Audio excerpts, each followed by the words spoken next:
Russian researchers in the late 1940s kept 5 people awake for 15 days using an experimental gas-based stimulant. They were kept in a sealed environment to carefully monitor their oxygen intake so the gas didn't kill them, since it was toxic in high concentrations. This was before closed-circuit cameras, so they had only microphones and 5-inch thick glass porthole-sized windows into the chamber to monitor them. The chamber was stocked with books, cots to sleep on but no bedding, running water and toilet, and enough dried food to last all 5 for over a month. The test subjects were political prisoners, deemed enemies of the state during World War II. Everything was fine for the first 5 days. The subjects hardly complained, having been promised falsely that they would be freed if they submitted to the test and did not sleep for 30 days. Their conversations and activities were monitored, and it was noted that they continued to talk about increasingly traumatic incidents in their past, and the general tone of their conversations took on a darker aspect after the 4-day mark. After 5 days, they started to complain about the circumstances and events that led them to where they were and started to demonstrate severe paranoia. They stopped talking to each other and began alternately whispering to the microphones in one-way mirrored portholes.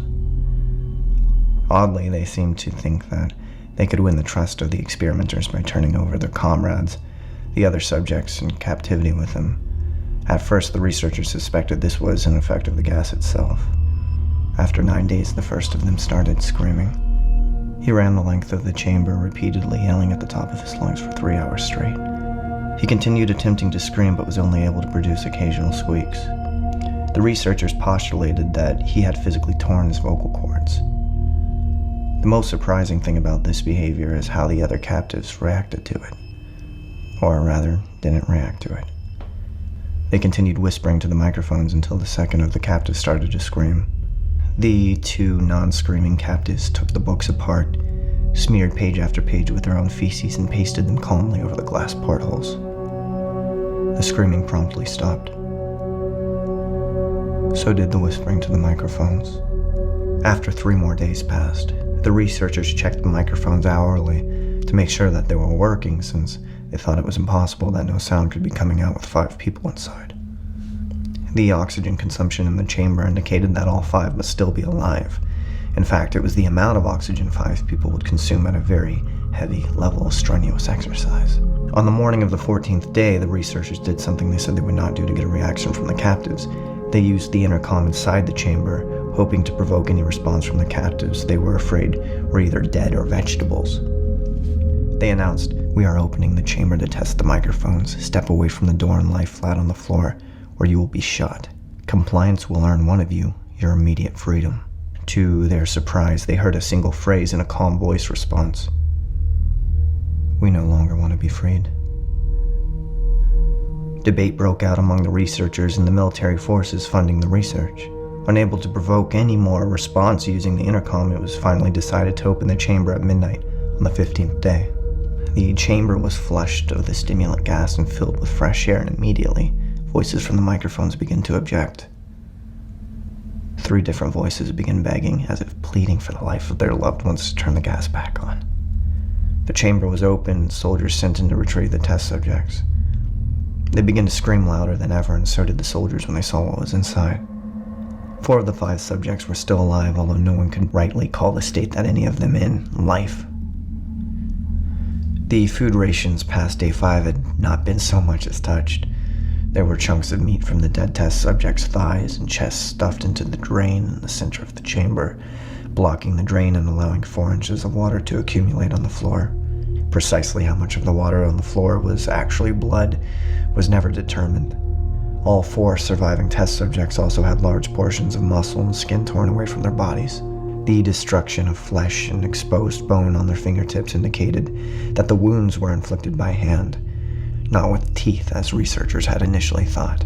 Closer examination of the position and angles of the wounds indicated that most, if not all of them, were self-inflicted. The abdominal organs below the rib cage of all 4 test subjects had been removed. While the heart, lungs, and diaphragm remained in place, the skin and most of the muscles attached to the ribs had been ripped off, exposing the lungs through the rib cage. All of the blood vessels and organs remained intact. They had just been taken out and laid on the floor, fanning out around the eviscerated but still living bodies of the subjects. The digestive tract of all 4 could be seen to be working, digesting food. It quickly became apparent that what they were digesting was their own flesh that they had ripped off and eaten over the course of days. Most of the soldiers were Russian special operatives at the facility, but still many refused to return to the chamber to remove the test subjects. They continued to scream to be left in the chamber and alternately begged and demanded that the gas be turned back on, lest they fall asleep. To everyone's surprise, the test subjects put up a fierce fight in the process of being removed from the chamber. One of the Russian soldiers died from having his throat ripped out. Another was gravely injured by having his testicles ripped off and an artery in his leg severed by one of the subject's teeth. Another 5 of the soldiers lost their lives if you count the ones that committed suicide in the weeks following the event. In the struggle, one of the 4 living subjects had his spleen ruptured, and he bled out almost immediately. The medical researchers attempted to sedate him, but this proved impossible. He was injected with more than 10 times the human dose of a morphine derivative and still fought like a cornered animal, breaking the ribs and arm of one doctor. His heart was seen to beat for a full 2 minutes before he had bled out, to the point that there was no more air in his vascular system than blood. Even after it stopped, he continued to scream and flail for another 3 minutes, struggling to attack anyone in reach and just repeating the word "more" over and over, weaker and weaker, until he finally fell silent. The surviving 3 test subjects were heavily restrained and moved to a medical facility, the 2 with intact vocal cords continuously begging for the gas, demanding to be kept awake.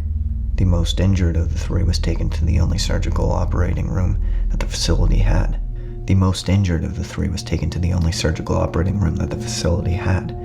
In the process of preparing the subject to have his organs placed back within his body, it was found that he was effectively immune to the sedative they had given him to prepare him for the surgery. He fought furiously against the restraints when the anesthetic gases brought to put him under. He managed to tear most of his way through a 4-inch wide leather strap on one wrist, even though the weight of a 200-pound soldier was holding that wrist as well. It took only a little more anesthetic than normal to put him under, and the instant his eyelids fluttered and closed, his heart stopped. In the autopsy of the test subject that died on the operating table, it was found that his blood had tripled the normal level of oxygen. His muscles that were still attached to his skeleton were badly torn and had broken 9 bones in his struggle not to be subdued. Most of them were from the force his own muscles had exerted on them. The second survivor had been the first of the group of 5 to start screaming. His vocal cords destroyed, he was unable to beg or object to surgery, and he only reacted by shaking his head violently in disapproval when the anesthetic gas was brought near him. He shook his head yes when someone suggested reluctantly that they try the surgery without anesthetic, and did not react for the entire 6-hour procedure of replacing his abdominal organs and attempting to cover them with that remained of his skin. The surgeon presiding stated repeatedly that it should be medically possible for the patient to still be alive. One terrified nurse assisting the surgery stated that she had seen the patient's mouth curl into a smile several times whenever his eyes met hers. When the surgery ended, the subject looked at the surgeon and began to wheeze loudly, attempting to talk while struggling. Assuming this must be something of drastic importance, the surgeon had a pen and pad fetched so the patient could write his message. It was simple. Keep cutting. The other 2 test subjects were given the same surgery, both without anesthetic as well, although they had to be injected with a paralytic for the duration of the operation. The surgeon found it impossible to perform the operation while the patients laughed continuously. Once paralyzed, the subjects could only follow the attending researchers with their eyes. The paralytic cleared their system in an abnormally short period of time, and they were soon trying to escape their bonds. The moment they could speak, they were again asking for the stimulant gas. The researchers tried asking why they had injured themselves, why they had ripped out their own guts, and why they wanted to be given the gas again. Only one response was given. I must remain awake. All 3 subjects' restraints were reinforced and they were placed back into the chamber, awaiting determination as to what should be done with them. The researchers, facing the wrath of their military benefactors for having failed the stated goals of their project, considered euthanizing the surviving subjects. The commanding officer, an ex-KGB, instead saw potential and wanted to see what would happen if they were put back on the gas. The researchers strongly objected but were overruled. In preparation for being sealed in the chamber again, the subjects were connected to an EEG monitor and had their restraints padded for long-term confinement. To everyone's surprise, all 3 stopped struggling the moment it was let slip that they were going back on the gas. It was obvious that at this point all 3 were putting up a great struggle to stay awake. One of the subjects that could speak was humming loudly and continuously.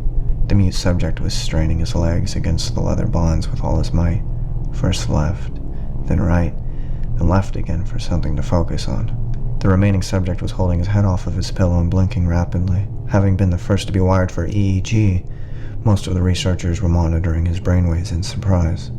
They were normal most of the time, but sometimes flatlined inexplicably. It looked as if he were repeatedly suffering brain death before returning to normal. As they focused on paper scrolling out of the brainwave monitor, only one nurse saw his eye slip shut at the same moment his head hit the pillow. His brainwaves immediately changed to that of deep sleep, then flatlined for the last time as his heart simultaneously stopped. The only remaining subject that could speak started to scream to be sealed in now. His brainwaves showed the same flat lines as the one who had just died from falling asleep.